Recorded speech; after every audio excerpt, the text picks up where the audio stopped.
Fuel trims that are out of spec can be a real challenge to resolve, and my engine has been running rich with this fuel trim data that shows the long-term fuel trim staying above -10 most of the time. While it hasn't gotten that bad to trip a code, I've done a couple of things in an attempt to move the fuel trims back to optimal territory, but I've had no success to date. However, I was doing a combustion chamber inspection and I found what the problem is. Now let's get this.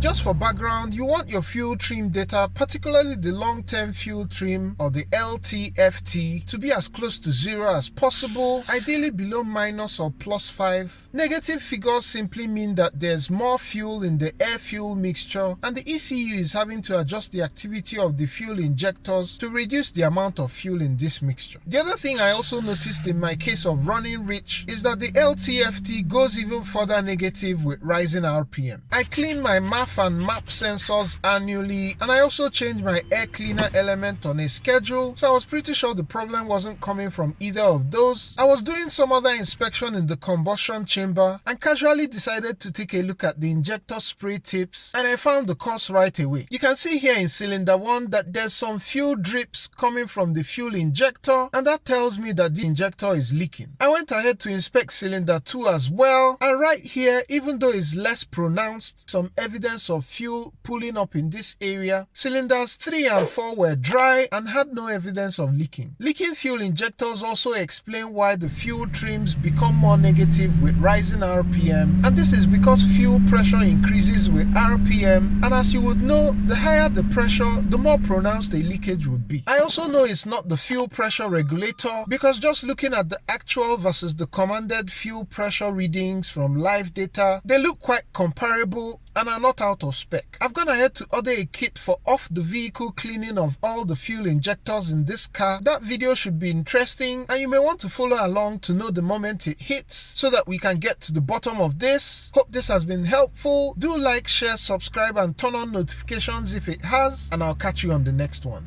Peace!